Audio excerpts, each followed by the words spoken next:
সত্যজিতের নিজের লেখনীতে তার কিছু বিখ্যাত সিনেমার শুটিং চলাকালীন কিছু ঘটনার বর্ণনার আজ দ্বিতীয় পর্ব। প্রথম পর্বে ছিল পথের পাঁচালী সিনেমার শুটিং চলাকালীন কিছু ঘটনার বিবরণ। লিংক ডেসক্রিপশন বক্সে দেওয়া আছে, চাইলে সেখান থেকেও দেখতে পারেন। আজ থাকবে গুপি গাইন বাঘা বাইন সিনেমার শুটিং চলাকালীন কিছু ঘটনার বর্ণনা। নিচের বক্তব্যটি সত্যজিতের নিজের লেখনীতে হুবহু তুলে দেওয়া হলো। গুপি গাইন বাঘা বাইন সিনেমায় বাঘের দৃশ্যটি তুলতে গিয়ে বেশ সমস্যার সামনে পড়তে হয়েছিল। গুপিকে রাজার আদেশে গাধায় তুলে ঢেঁড়া পিটিয়ে গ্রাম থেকে দূর করে দেওয়া হয়েছে। গুপি সেই গাধার পিঠে চড়ে ঠুকঠুক করে চলতে চলতে এক বনের ধারে পৌঁছে গেছে। সন্ধ্যা হব হব। গুপি গাধার পিঠ থেকে নেমে এগিয়ে এসে দেখে বনের ভিতর দিয়েই রাস্তা। বনে ঢুকেই প্রথমে বাঘার সঙ্গে সাক্ষাৎ, আর তাদের কথাবার্তার ফাঁকেই হঠাৎ ব্যাঘ্র বাবাজির আবির্ভাব। তবে এ বাঘ সোঁদর বনের মানুষ খেকো নয়। গুপি বাঘা যদিও ভয়ে কাঠ, বাঘ কিন্তু এদিক ওদিক পায়চারি করে তাদের দুজনকে বিশেষ আমল না দিয়ে আবার যেদিক থেকে এসেছিল সেদিকেই চলে যায়। এ দৃশ্য মাথায় যখন এসেছে তখন তুলতেই হবে, কাজেই বাঘ চাই। সার্কাসের বাঘ তো শেখানো পড়ানো বাধ্য বাঘ হয় বলেই জানি, কাজেই সার্কাসেই খোঁজ করা যাক। শহরে তখন সার্কাসের তাঁবু পড়েছে উত্তর কলকাতার মার্কাস স্কোয়ারে। মাদ্রাজি ম্যানেজারের কাছে আগে থেকে লোক পাঠিয়ে অ্যাপয়েন্টমেন্ট করে হাজির হলাম সার্কাসের তাঁবুতে। টিকিট কিনে সার্কাসে ঢের দেখেছি ছোটবেলায়, কিন্তু সকালে যখন সার্কাসের অবসর তখন তাঁবুর আশেপাশে ঘুরে দেখার সুযোগ আগে কখনো হয়নি। প্রথমে অবশ্যই আমরা সোজা গেলাম ম্যানেজারের ঘরে, থুড়ি তাঁবুতে। সার্কাসের আসল বড় তাঁবুর তিন দিকে থাকে তিনটি ছোট ছোট তাঁবু, আর তাতেই থাকে সার্কাসের লোকজনেরা।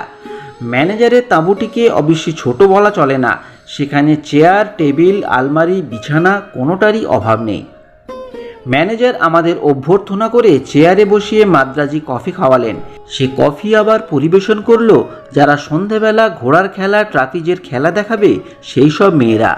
আমরা কি চাইছি সেটা জেনে নিয়ে ম্যানেজার ডেকে পাঠালেন মিস্টার থোরাটকে। ইনিই বাঘের খেলা দেখান। এখন যেটা দেখালেন সেটা হলো তার হাতে বাঘের নখের আঁচড়ের পুরনো দাগ। মাদ্রাজি ভদ্রলোক, মজবুত শরীর, একটু নেপালি ধাঁচের চেহারা, বয়স 40-এর বেশি নয়। ভদ্রলোককে বুঝিয়ে দিতে হলো আমরা কি চাইছি। বললাম, বীরভূমে শিউড়ির কাছে ছবির শুটিং হচ্ছে, সেখানে একটা বাঁশবনের মধ্যে আমরা বাঘ চাই। বাঘটা বন থেকে বেরিয়ে একটা খোলা জায়গায় এসে কিছুক্ষণ এদিক ওদিক ঘুরে সম্ভব হলে একবার আমাদের দিকে তাকিয়ে আবার যেদিক দিয়ে এসেছিল সেদিকেই চলে যাবে। এই জিনিসটা এই ভারত সার্কাসের বাঘকে দিয়ে করানো কি সম্ভব? থোড়াট মাথা নেড়ে বুঝিয়ে দিলেন, হ্যাঁ হবে। এবার ম্যানেজার জিজ্ঞাসা করলেন, কদিনের জন্য লাগবে বাঘটা?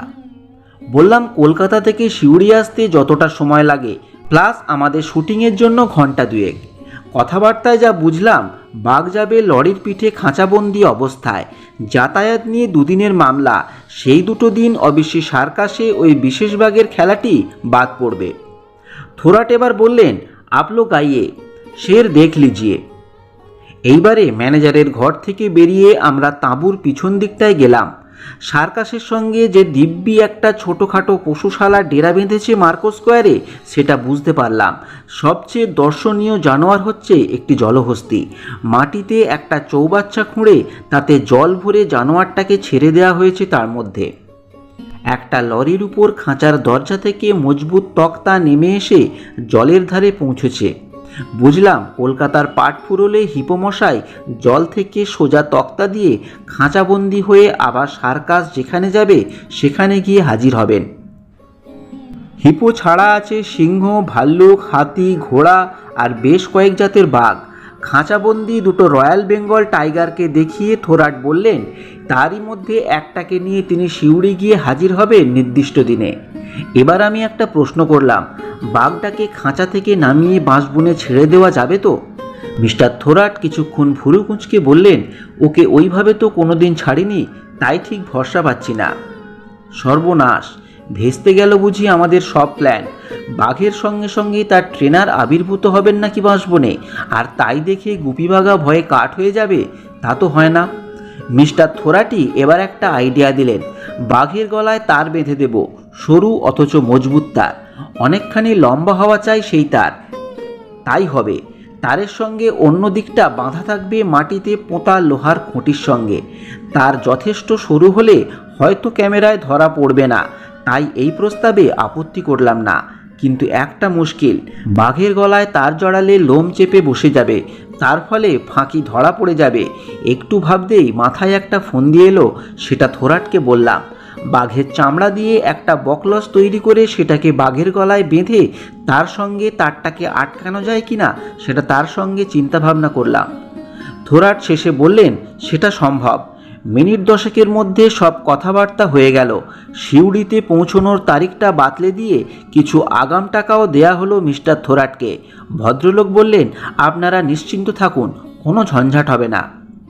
ম্যানেজারকে থ্যাংক ইউ ও গুড বাই জানাবার পর ভদ্রলোক শুধু একটি অনুরোধ করলেন, ভারত সার্কাসের নামটা আমরা যেন কৃতজ্ঞতা স্বীকারের তালিকায় জানিয়ে দিই। সিউড়ি ও রামপুরহাটের কাছাকাছি অনেকগুলো জায়গায় শুটিং হয়েছিল গুপি গায়েন সিনেমার। নতুন গা নামে একটি গ্রামকে করা হয়েছিল গুপির গ্রাম। সেখান থেকে মাইল 15 দূরে ময়ূরাক্ষী নদীর ধারে একটা বাঁশবন বাছা হয়েছিল গুপি বাঘার প্রথম সাক্ষাৎ হিসাবে আর বাঘের দৃশ্যটা তোলার জন্য। প্রথম দৃশ্যটা তোলা হয় বাঘ এসে পৌঁছনোর আগেই।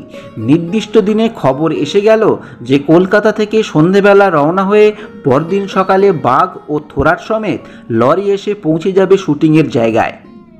আমরা খবর পেয়েই হন্তদন্ত হয়ে পৌঁছে গেলাম সেখানে।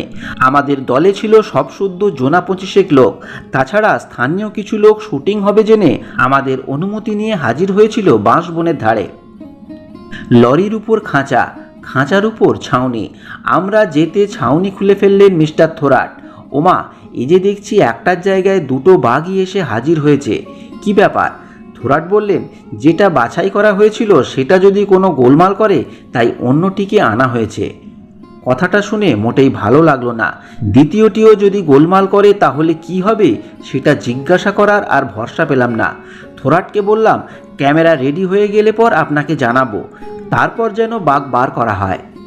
এর আগে মফস্বলে সার্কাসের বাঘের নমুনা দেখেছি, সেসব বাঘকে দেখলে কষ্ট হয়। ছোট একটা খাঁচার মধ্যে জোড়ো রুগীর মতো বসে ধুঁকছে, তাদের দিয়ে যে কি করে খেলা দেখানো হয় তা মাথায় আসে না। কিন্তু ভারত সার্কাসের দুটো বাঘই দিব্যি হৃষ্টপুষ্ট জোয়ান। তেপায়া স্ট্যান্ডের উপর ক্যামেরা খাড়া করে বনের যে অংশটায় বাঘ দেখা যাবে সেই দিকে মুখ করে থোরাটকে খবর দেয়া হলো। যারা শুটিং দেখতে এসেছিল তাদের ক্যামেরার পিছন দিকে একটু দূরে পাঠিয়ে দেওয়া হলো। আমাদের পিছনোর উপায় নেই, গুপি বাঘাকেও থাকতে হবে ক্যামেরার সামনে হাত 5 দূরে, কারণ গুপি বাঘা ও বাঘকে অন্তত একবার একসঙ্গে ক্যামেরায় না দেখালে দৃশ্য জমবে না। ইতিমধ্যে বাঘ যেখানে এসে ঘোরাফেরা করবে তার হাত 20 ডান দিকে থোরাটের দুজন সহকারী একজন 5 ফুট লম্বা মজবুত লোহার শিক মাটিতে পুঁতে ফেলেছে। শিকের 5 ভাগের 3 ভাগ মাটির নিচে আর 2 ভাগ আছে মাটির বাইরে। তারপর লম্বা লোহার তারের একটা দিক শিকের সঙ্গে বেঁধে অন্য দিকটা থোরাট সাহেবের প্রিয় বাঘের গলায় বাঘছালের বকলসে লাগিয়ে দেয়া হলো। আমরা রেডি। খাঁচার হুড়কো টেনে খুলে ফেলা হলো। 2-1 বার ডাক দিতেই বাঘ বাবাজি খাঁচা থেকে লাফ দিয়ে নামলেন খোলা জমিতে। তারপর যে ব্যাপারটা হলো সেটা আমাদের সকলের কাছেই একেবারে 16 আনা অপ্রত্যাশিত। থোরাটও যে এটা আশা করেনি সেটা তার হতচকিত হিমশিম ভাব দেখেই বুঝতে পারছিলাম। বাঘ খাঁচা থেকে নেমেই প্রচণ্ড উল্লাসে লাফ ঝাঁপ শুরু করে দিয়েছে, আর থোরাট মশাই হাতে ধরা তারের টানে একবার এদিকে একবার ওদিকে ছিঁচড়ে যাচ্ছেন। মনে হচ্ছে যে কোনো মুহূর্তে ধরাশায়ী হয়ে পড়বেন। আর আমরা যে কি করব তা বুঝতে পারছি না।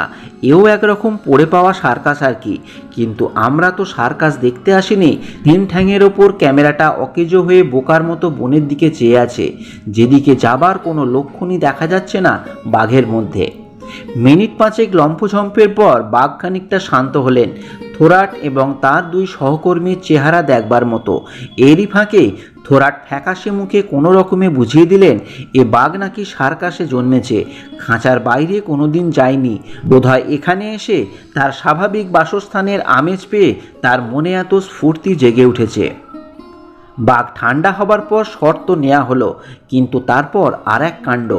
খাঁচার খোলা দরজার সামনে মাটিতে টুল রাখা হয়েছে। থোরাট হুকুম করলেই বাঘ লাফ দিয়ে মাটি থেকে তুলে টুল থেকে খাঁচায় ঢুকে যাবে। থোরাটের ঘাম বেরিয়ে যাচ্ছে, অথচ বাঘের দিক থেকে খাঁচায় ফিরে যাবার কোনো আগ্রহই প্রকাশ পাচ্ছে না।